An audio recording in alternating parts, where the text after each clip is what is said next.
The UN reports gang violence is spiraling out of control in Haiti at a level not seen in decades. The number of reported killings soared by 35% last year, and kidnappings more than doubled. This as the nation lost the few remaining elected officials it had. The Associated Press reports the United Nations will not get help from the United States or Canada to combat the violence in Haiti. And in a statement yesterday, Canada's UN ambassador said future solutions must be led by Haitians and by Haitian institutions. And joining us tonight from Haiti is Frederique Jean-Baptiste, Child Protection Program Manager for Catholic Relief Services in Haiti. Frederique, thank you so much for joining us. It sounds like such a devastating situation down there. What more can you tell us, and what are you seeing? Well, thank you. So yes, Haiti is experiencing a rather difficult, turbulent period of social unrest. Most recently, we had 2 months where we're not able to go to the office, schools were closed, difficult finding fuel for our cars, and doubling on that is the resurgence of cholera. But there is emergency response activities on the ground, but it's a difficult context, yes, for sure.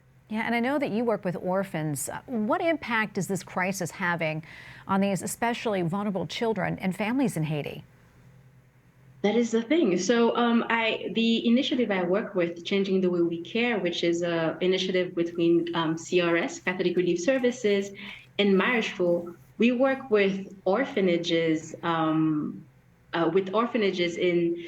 working towards changing the way they care, so children can be raised in families. And how we're doing that is, we know that with orphanages, more than 80% of the children there, they're not orphans. They have families who are open to receive them and care for them if they have the appropriate resources.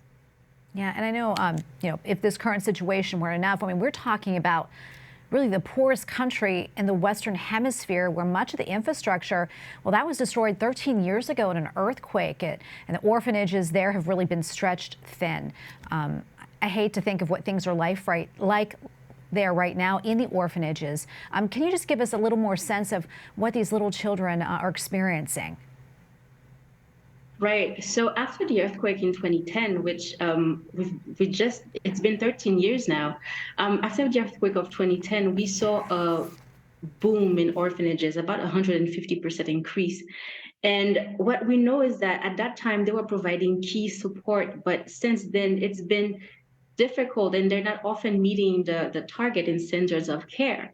But it still remains as a pull factor for some families who at times they feel they cannot provide 3 meals a day, for example, or access to healthcare or access to education. So that is where the initiative comes in supporting, because we know children thrive in families and their bright futures, and it begins with loving families and not often in orphanages. So that is where our work comes in supporting orphanages in transitioning and working with families as well to connect them to key resources, so they do not feel the need to make this heart-wrenching decision in separating with their children. And Frederique, before I let you go, what else would you like folks to know about what's happening in Haiti? And also, what can we do to help these struggling families?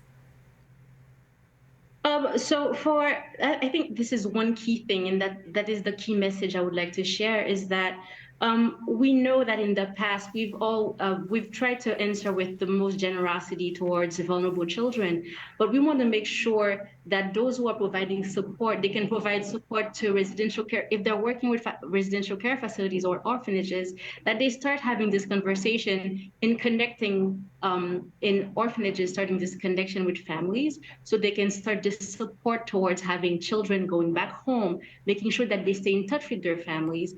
And we want to also make sure that so orphanages know, and the folks, they start pushing so that the orphanages can find the resources possible to reintegrate families. So that is what the key message would be for me today in Changing the Way We Care. Frederique, thank you so much for taking the time to speak with us. Thank you for what you do. God bless you. Thank you.